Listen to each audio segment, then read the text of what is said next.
Nawukude lo makhiwo ubona engasuthi ubetha isizunguzungwana. Eqinisweni kunjalo ipoto iyabila, ziyahlabaza ngaphakathi. Nanzi ezijujileko. We committed to a clear reform agenda and a disciplined fiscal strategy built on 3 principles: stabilize debt, invest in infrastructure, and spend better.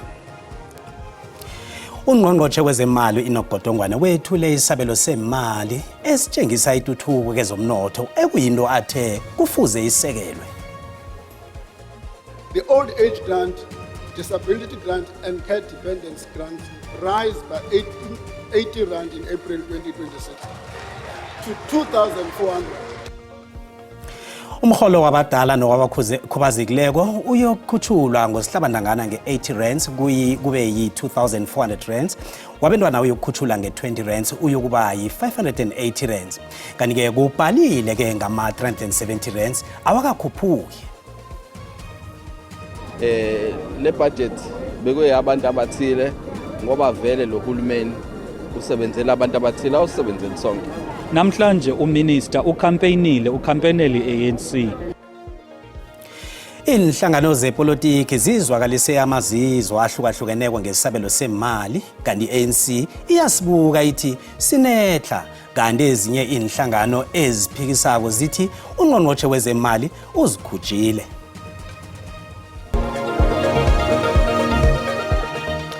Lilanga elihle lilanga lesabelo semali zelizwe. NginguCedric Mwebya, ngikubawa bona uhlalele eduze uzizwe sachisa kwe-SABC 1 ngesindebele. Lotshani emakhaya.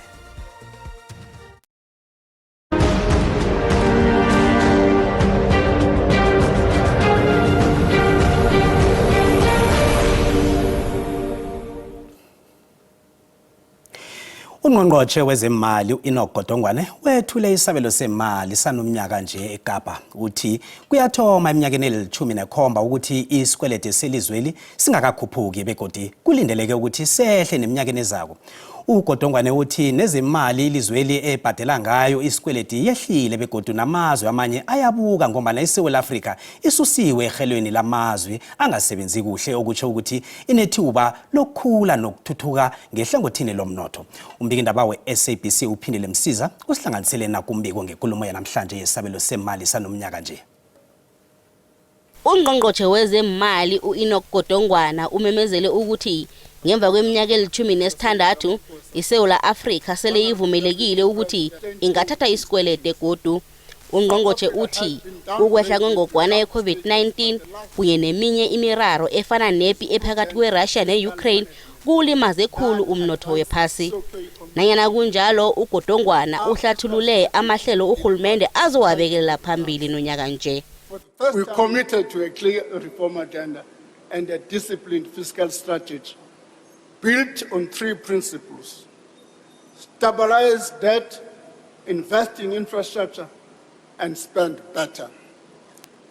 Today, that commitment has delivered tangible results.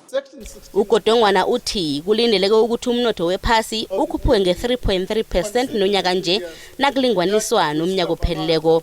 Isabelo semali sanonyaka nje sibekelele phambili ukuqinisa inzuzo kahulumende, ukuqinisa indlela kahulumende yokusebenza kunye nokusekela indlela zokuthuthukisa umnotho. The global economy is projected to grow by 3.3% in 2026, broadly in line with last year's outcome.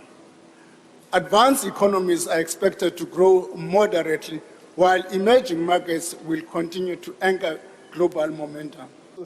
uGodongwana uthi phambilini umuntu nakazibekela imali ngeakhawuntini engabhadiliswa umthelo, imali akhona beyibekelwe i-36,000 kodwa njenganje imali leyo seyikhutshulelwe ku-46,000 okutsho ukuthi umuntu ozibulungele imali ukufikela ku-46,000 rands akabhadeli umthelo. To encourage South Africans to save more, we propose that the tax-free annual investment limit be increased from 36 to 46,000 per year. The limit to retirement fund deductions be raised from 350,000 to 430,000.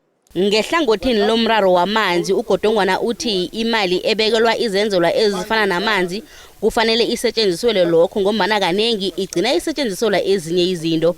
Kanti kulumeni yakhe usebenzise idorobha leJohannesburg njengesibonelo watbacho. Idorobheli libuthelele 11.9 billion rands yemali yamanzi kodwana yasebenzisa i1.3 billion rands kwaphela ukulungisa umthangalasisekelo wamanzi.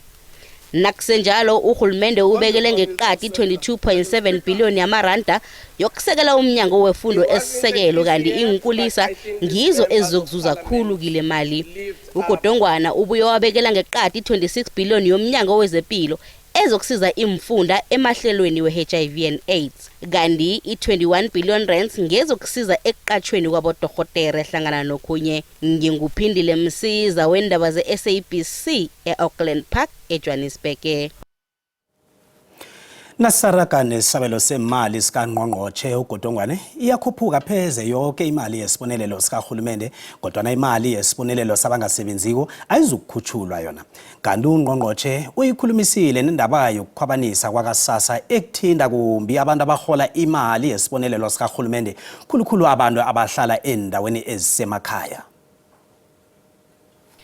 Emnyakeni wemali ka-2026-2027 kukhutshwe imali engange-292.8 billion yamaranda yesibonelelo sikahulumende. Umrholo wabadala nowabakhubazekileko uyokukhutshulwa ngosihlabantangana nge-80 rands ube yi-2,400 rands. Umrholo wabomakadebona bepi uyokukhutshulwa nge-80 rands nawo ube yi-2,420 rands. Umrholo wabambelekelweko wona i-foster care grant uyokukhutshulwa nge-40 rands ngosihlabantangana ukhutshulelwe ku-1,290 rands. Kuthi ngosewula ukhutshulwe nge-10 rands ukhutshulelwe ku-1,300 rands. Umrholo wabantwana uyokhutshulwa nge-20 rands ukhutshulelwe ku-580 rands. Kanti imali yesibonelelo sabangasebenziko ama-370 ayikazi ukukhutshulwa yona. The old age grant, disability grant and care dependence grants rise by 80 rand in April 2026 to 2,400. Child support grant and grant in aid grant increased by 20 rand. The social relief of distress continues in the current form over this year. Nakusesenjalo uGodongwana uthi ukuqinisekiswa nokuhlolisiswa kwabantu abahola imali yesibonelelo sikahulumende kuzokwehlisa izenzo zobukhohlakali. Enhanced targeting of social grants authentication of beneficiaries to reduce fraud in the grant system will yield 3 billion of savings.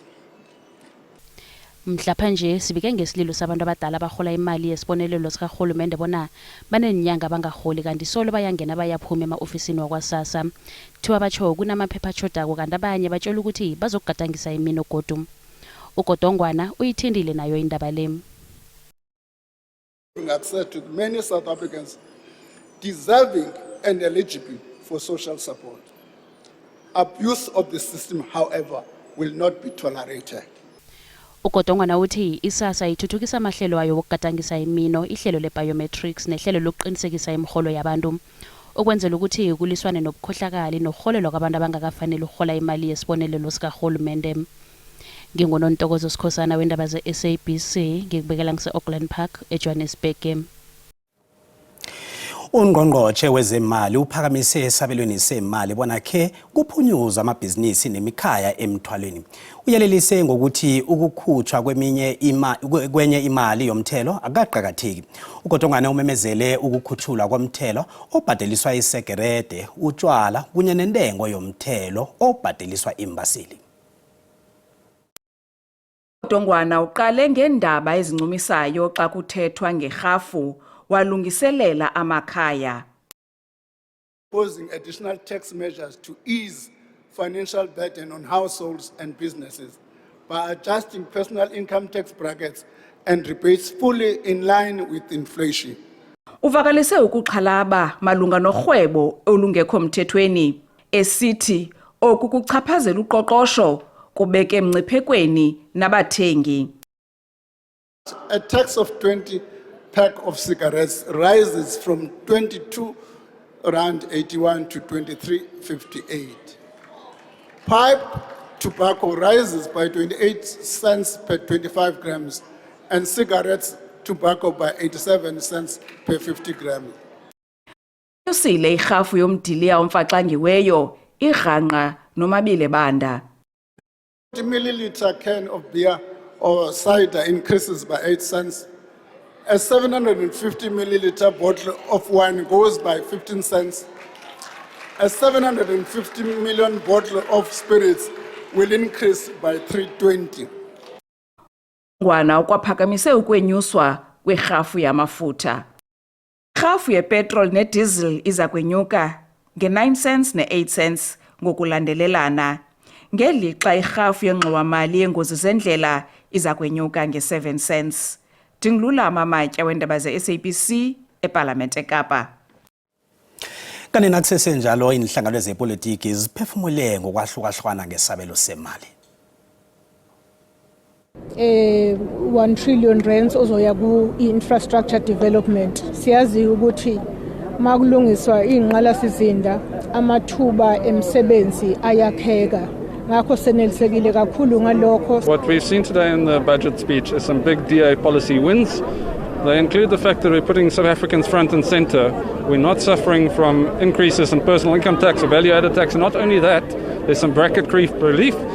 Le budget bekuye abantu abathile ngoba vele lo hulumeni usebenzela abantu abathile awusebenzeli sonke. So abantu abajabule, abantu avele ababenefita kulo hulumeni. Of which umuntu uyabheka emuva abantu abaningi bakithi abasebenzi. While he tried to balance the speech for simple reasons that it's an election year, so he wanted to come across as being reasonable, especially with the working class. But the reality of the matter is that the economy is not growing, and we all know that without the economy growing, we'll not be able to provide jobs. Ukwazile uminister ukuhlangabezana nama expectations ebesinawo eqhulwini ngesikhathi sikhipha istatement sethu besishilo ukuthi silindele ukuthi uminister uma ethula ibudget namuhla abeke phezulu ezemfundo, abeke phezulu ezempilo, abeke phezulu social protection, ukubhekelelwa kwezenhlalakahle komphakathi. We are in a better fiscal position, we're in a better economic position, and there's a lot of positives such as that there is personal income tax relief. Siyavuya namhlanje ukuva ba irhafu ayizonyuswa. Ibalulekile lonto ngoba abantu bayasokola. Kuthi siyibona iseyilembini yezolo kaGxuluwe. Kwenziwa lento okuthiwa ngamazwembezwembe, ngamabona ndenzile kuyadityaniswa kodwa ke baxomoloze ngcono kwelityeli ukuthi noko ikhona imalanyana nendlela ukuthi zonke lamalinge okulungisa imali yoMzantsi Afrika nokayabonakala ukuthi kwapho kuyakhona. Zininzi izinto athe zizawuhlawulelwa ngurhulumente ebesizifuna. Ezinye ke kwelacala lepolisi. Abantu abaninzi abafumana umsebenzi apha eMzantsi Afrika. Kuyacaca uba abantu nalapha urhulumente unolorhwaphilizo. Siyabona uba nobutsotsi buyanyuka apha emphakathini wethu. Namhlanje uminister ukhampenele i-ANC. Uyokhumbula ukuba kulonyaka kuyavotwa. Njengoba kuvotwa uminister kangafuni ukwenza izinto ezokwenza abavoti bangayivoteli i-ANC. Ho hang ha ona phethoho le tsena tse fitileng nakong ya khale. Hobane utsho hore o tla nyolosetsa batho ba di social grant ka 9%. 9% ke nyane hore ba thole di minerale tsa bona, ba thole dijo tse hantle tsa bona tse ba loketseng. Asiqale umbono wakho Mbuyile ngesabelo semali somnyaka ka-2026-2027. Naku umbono wakho uyalandela Mbuyile.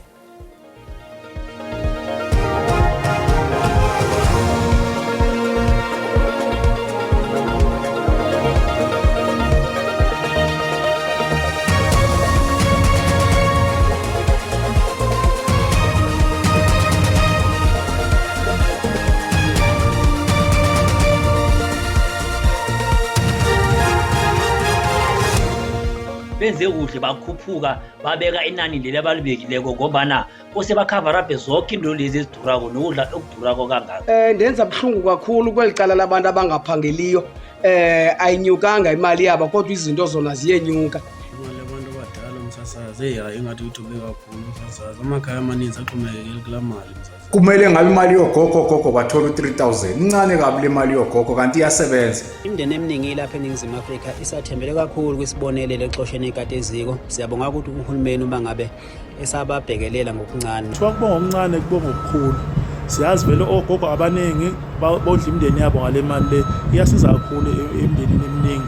Kuney'ngane ezondliwa ngogogo esezashiya ngabazali bokhona ikhona imali ey'ngane kodwa ayenele. Into le ngiyijabulela kakhulu ukuthi bakhuphulele kumkhulu nabogogo imali ngoba bogogo emakhaya badonsa amadima basapota abatukulu. Kanti umbono ngeumbukeli SABC ayizokuthweswa umlando ngokuziphendulela ngombono wombukeli. Ufokisi osele athethe umhlalaphansi uDetective Andrew Lisk utshele inkundla elalele amacala wekomitini wezokubuyisana nokuthobelana iTRC ngomoya ayesebenza ngaphasi kwawo nakaphenya ngokunyamalala kwakaNokuthula Simelane ekupheleni kweminyaka yabo 90s. Kanti ngelanga lekambiso yokulalela ebeyise Newtown eJohannesburg uLisk ufakaze wathi ngo-1996 wanikelwa umsebenzi wokuba ngufokisi omkhulu ekunyamaleleni kwango-1983 komtshotshozelo ekhabe aliswana nebandlululo uNokuthula Simelane. uLisk uthi lokhu kwamfuna bona phenya amalunga phezulu egatsha lamapholisa labo babantu Simelane agcina ukubonwa nabo. Ufokisi uLisk uthi walayelwa bona anikele umlingana wakhe idoketi lecala elimalungana noSimelane pheze bese leliphelele ngemva kwalapho akhanga salibona bekubeke namhlanje. When you deal with organized crime cases, you always look at finding a crack in the system and then running it up as quick as you can to get to the top. So with that in mind, I was obviously disappointed because I was confident that both those matters were ready for arrests and the and consideration of prosecution to start at that time. Ukulalelwa kusazokuraga. Nasibuya entolo. Is all of these accused are facing direct imprisonment of 15 years. The ones that are facing charging for money laundering are facing direct imprisonment of 30 years or 100 million rand fine. Babhekilwe ngama-50 wenkulungwane zamaranda abanye babasola ezenzweni zokukhwabanisa amathenda eMpumalanga.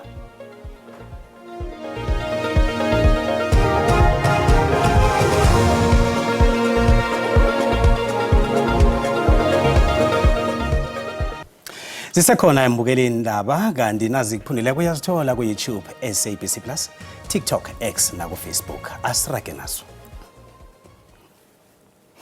I-ANC eMpumalanga ithi ifuna ukulungisa imraro yangaphakathi kuhulumende bemakhaya ukufukela umnotho nokwakha amathuba wemisebenzi.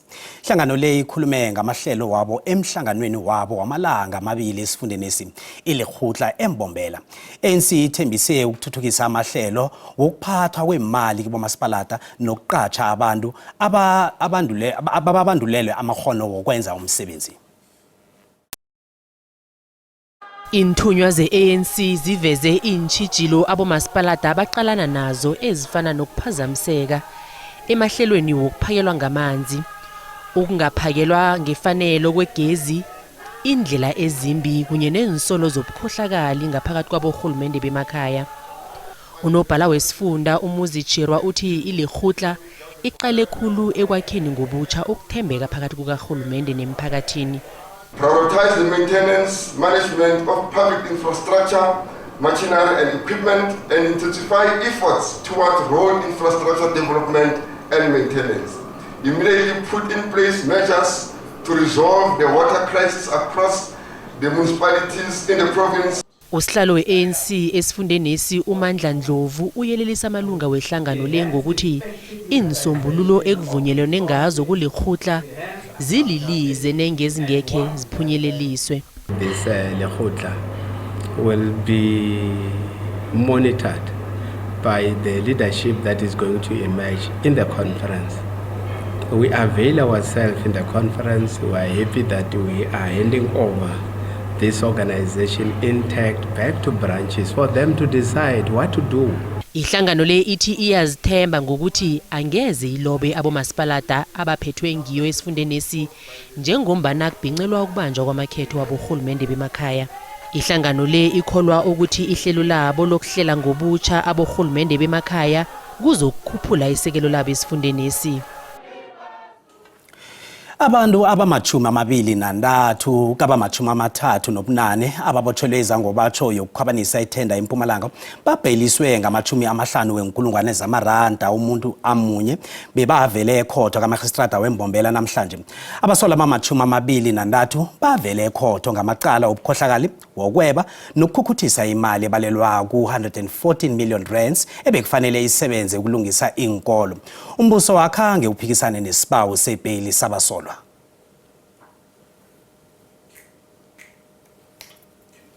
Kezemali elinzinzile nalinganisana nezinye imali ezikulu iranda.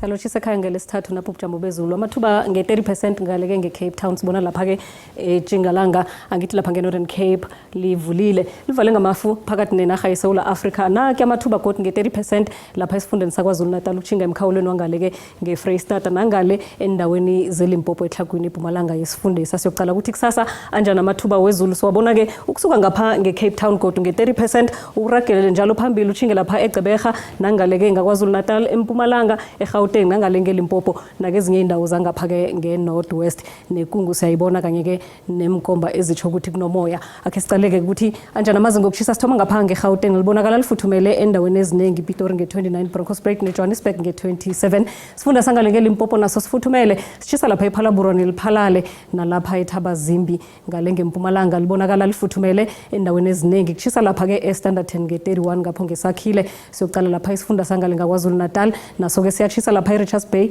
neUlundi iDurban ifuthumele iyangokuchisa nge-29 ePietermaritzburg Mnambithi nge-31 iPumalanga Kapa-ke leya-ke ibonakala nayo endaweni eziningi kufuthumele kuchisa-ke lapha endaweni ezingeTlhagwini iMthatha nge-31 Jingalanga Kapa ifuthumele endaweni eziningi kupholile Cape Town nge-22 Mossel Bay neGeorge nge-21 iNorthern Cape leya-ke nayo-ke ifuthumele endaweni eziningi lapha-ke eSutherland khona-ke sibona kupholile Appington yachisa-ke nge-33 ngale ngeFreystata kubonakala-ke kuchisa endaweni ezingale ngeFrankfurt nalapha eBothaville khulu kanti-ke kezinye indawo kufuthumele siyalapha-ke kokugcina esifundeni sange-North West siyachisa kizo zonke indawo iRustenburg nge-31 asibonane kodwa ngesikhathi esilandelako Dido.